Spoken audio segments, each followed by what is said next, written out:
La Bible en un an, la 191e journée, le livre d'Ésaïe, chapitre 15, verset 1 au chapitre 18, verset 7, le livre des psaumes, chapitre 8, verset 1 à 10, le livre des proverbes, chapitre 18, verset 15 et 16, les actes des apôtres, chapitre 7, verset 51, au chapitre 8, verset 3. Le livre d'Ésaïe, chapitre 15. Message sur Moab. Oui, en une nuit, Moab est dévastée, elle est détruite. En une nuit, Moab est dévastée, elle est détruite. On monte au temple, Dibon monte sur les hauts lieux pour pleurer. Moab se lamente sur Nebo et sur Médeba. Toutes les têtes sont rasées, toutes les barbes coupées. Dans ces rues, on est habillé de sacs. Sur ces toits et ces places, tous gémissent et fondent en larmes. Hesbon et Elealé poussent des cris. On les entend jusqu'à Jahaz. Voilà pourquoi les soldats de Moab hurlent. Moab est abattu. Mon cœur pousse des cris pour Moab. Ces fugitifs vont jusqu'à Tsoar, jusqu'à Eglat-Shalishija. Ils gravissent en pleurant la montée de l'Ouit. Ils poussent des cris de détresse sur le chemin de Horonaïm, parce que l'eau de Nimrim a entièrement disparu. L'herbe est sèche, le gazon est détruit, toute la verdure a disparu. C'est pourquoi ils rassemblent ce qui leur reste et transportent leurs biens de l'autre côté du torrent des Saules. Oui, les cris font le tour du territoire de Moab. Ces lamentations retentissent jusqu'à Eglaïm. Elles retentissent jusqu'à Beer-Élim. L'eau de Dimon est pleine de sang, mais j'envoie de nouveaux malheurs sur Dimon, un lion contre les rescapés de Moab, contre le reste du pays. Le livre d'Ésaïe, chapitre 16. Envoyez un bélier au souverain du pays. De Séla, envoyez-le dans le désert jusqu'à la montagne de la fille de Sion. Pareil à un oiseau fugitif ou à une couvée effrayée, voilà comment seront les filles de Moab au passage de l'Arnon. Tiens conseil, prenez une décision. Couvre-nous en plein midi de ton ombre aussi épaisse que la nuit. Cache les exilés, ne trahis pas le fugitif. Laisse les exilés de Moab séjourner chez toi, abrite-les contre le dévastateur. En effet, l'oppression cessera, la dévastation prendra fin, celui qui piétine le pays disparaîtra. Le trône s'affermira par la bonté, et sur lui, dans la tente de David, on verra siéger en toute vérité un juge soucieux du droit et zélé pour rendre la justice. Nous avons entendu s'exprimer l'orgueil du très arrogant Moab, son arrogance, son orgueil et ses excès.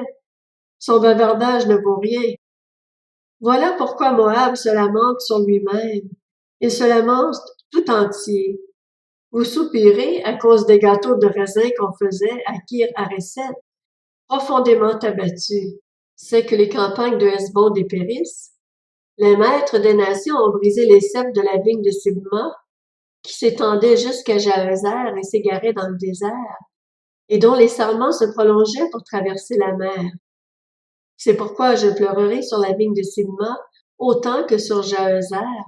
Je vous arroserai de mes larmes, Hesbon et Elealé. En effet, sur votre récolte et sur votre vendange, les cris des vendangeurs ont cessé. La joie et l'allégresse ont disparu des vergers. Dans les vignes, plus de chants, plus de réjouissance. Le vendangeur ne presse plus le raisin dans les cuves. J'ai fait cesser les cris de joie. Voilà pourquoi je vibre intérieurement pour Moab, pareil à une harpe. Je suis profondément ému pour Kir-Hares. Moab se présente, il se fatigue sur les hauts lieux.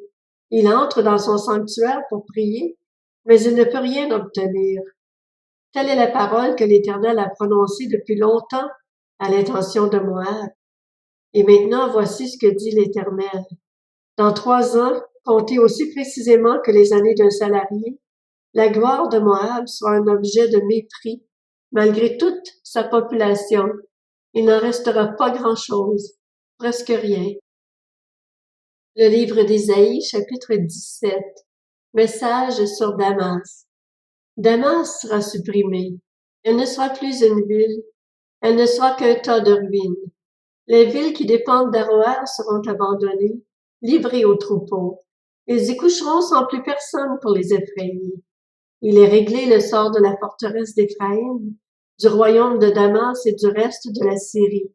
Il est identique à celui de la gloire des Israélites, déclare l'Éternel, le Maître de l'univers. Ce jour-là, la gloire de Jacob diminuera et son embonpoint fondra. Ce sera comme lorsque le moissonneur récolte les gerbes de blé en attrapant les épis avec sa main, comme lorsqu'on ramasse les épis oubliés dans la vallée des Réphaïm. Il en restera quelques grappillons, comme quand on secoue l'olivier, 2-3 olives tout en haut, 4-5 dans les branches porteuses de fruits, déclare l'Éternel, le Dieu d'Israël. Ce jour-là, l'homme portera ses regards sur son Créateur. Ses yeux se tourneront vers le Saint d'Israël. Son regard ne se portera plus sur les autels qu'il a faits de ses mains, et il ne contemplera plus ce que ses doigts ont fabriqué, les poteaux sacrés et les piliers consacrés au soleil. Ce jour-là, ces villes fortifiées seront abandonnées, comme forêts et sommets l'ont été, à l'approche des Israélites. Ce sera un désert. En effet, tu as oublié le Dieu qui était ton sauveur. Tu ne t'es pas souvenu du rocher qui te servait de refuge. C'est pourquoi tu as planté des jardins d'agrément. Tu as semé des plantes étrangères. Le jour où tu les as mises en terre, tu les as vues grandir. Le matin même, tu les as vues bourgeonner. Mais la récolte s'est enfuie au moment de la maladie, et le mal est sans remède. Quel malheur! Quel vacarme font les peuples dans leur nombre! Leur vacarme est pareil au grondement de la mer. Quel tapage font les nations! Leur tapage est pareil à celui d'une eau puissante. Les nations font le même tapage que les grandes eaux. Cependant, ils les menacent et elles s'enfuient très loin, chassées comme la paille des montagnes, par le souffle du vent, comme un tourbillon de poussière devant une tempête. Quand vient le soir, c'est une ruine soudaine. Avant le matin, il ne reste plus rien. Voilà quelle est la part réservée à ceux qui nous dépouillent, quel est le sort de ceux qui nous pillent. Le livre d'Ésaïe, chapitre 18.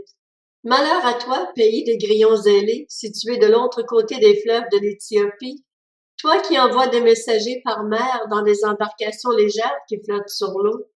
Allez donc, messagers rapides, trouver la nation grande et glabre, le peuple redouté bien au-delà de ses frontières, la nation puissante qui écrase tout et dont le territoire est traversé par des fleuves.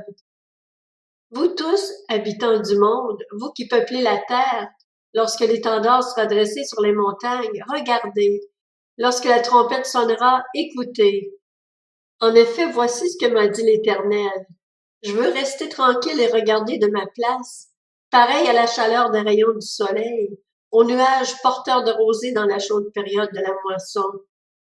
Avant la récolte, quand la floraison sera terminée, quand le raisin commencera à mûrir et se transformera en grappe, il coupera les sarments avec des serpes, il enlèvera, il élaguera les branches. Ils seront tous abandonnés aux oiseaux de proie des montagnes et aux bêtes de la terre.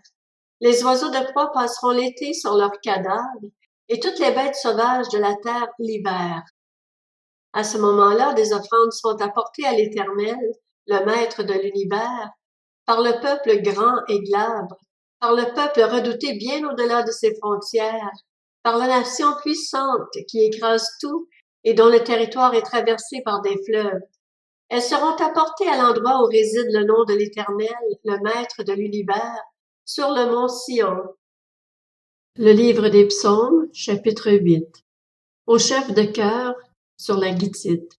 Psaume de David. Éternel, notre Seigneur, que ton nom est magnifique sur toute la terre. Ta majesté domine le ciel. Par la bouche des enfants et des nourrissons, tu as fondé ta gloire pour confondre tes adversaires, pour réduire au silence l'ennemi, l'homme avide de vengeance. Quand je contemple le ciel, œuvre de tes mains, la lune et les étoiles que tu y as placées, je dis, qu'est-ce que l'homme pour que tu te souviennes de lui, et le Fils de l'homme pour que tu prennes soin de lui? Tu l'as fait de peu inférieur à Dieu, et tu l'as couronné de gloire et d'honneur. Tu lui as donné la domination sur ce que tes mains ont fait. Tu as tout mis sous ses pieds, les brebis comme les bœufs, et même les animaux sauvages, les oiseaux du ciel et les poissons de la mer, tout ce qui parcourt les sentiers des mers. Éternel, notre Seigneur, que ton nom est magnifique sur toute la terre. Le livre des Proverbes, chapitre 18. Un cœur intelligent acquiert la connaissance et l'oreille des sages la recherche. Les cadeaux qu'offre un homme lui ouvrent la voie et le conduisent auprès des grands. Actes des apôtres, chapitre 7. Hommes réfractaires, incirconcis de cœur et d'oreille, vous vous opposez toujours au Saint-Esprit. Vous êtes bien comme vos ancêtres. Lequel des prophètes vos ancêtres n'ont-ils pas persécuté? Ils ont tué ceux qui annonçaient d'avance la venue du juste, et c'est lui que vous avez fait maintenant arrêter et dont vous êtes devenus les meurtriers, vous qui avez reçu la loi par l'intermédiaire des anges et qui ne l'avez pas gardée. En entendant ces paroles, ils avaient le cœur plein de rage et ils grinçaient des dents contre lui. Mais Étienne, rempli du Saint-Esprit, fixa les regards vers le ciel et vit la gloire de Dieu et Jésus debout à la droite de Dieu. Il dit, « Je vois le ciel ouvert et le Fils de l'homme debout à la droite de Dieu. » Ils poussèrent alors de grands cris en se bouchant les oreilles, se précipitèrent tous ensemble sur lui, le traînèrent à l'extérieur de la ville et se mirent à le lapider. Les témoins avaient déposé leurs vêtements aux pieds d'un jeune homme appelé Saul. Ils jetaient des pierres à Étienne qui priait et disait, « Seigneur Jésus, accueille mon esprit. » Puis il se mit à genoux et s'écria d'une voix forte, « Seigneur, ne les charge pas de ce péché. » Après avoir dit cela, il s'endormit. Actes des apôtres, chapitre 8. Saul approuvait l'exécution d'Étienne. Ce jour-là, une grande persécution éclata contre l'Église de Jérusalem et tous, à l'exception des apôtres, se dispersèrent dans les diverses régions de Judée et de Samarie. Des hommes pieux enterrèrent Étienne et le pleurèrent beaucoup. Quant à Saul, il cherchait à détruire l'Église. Il pénétrait dans les maisons, en arrachait hommes et femmes et les faisait jeter en prison.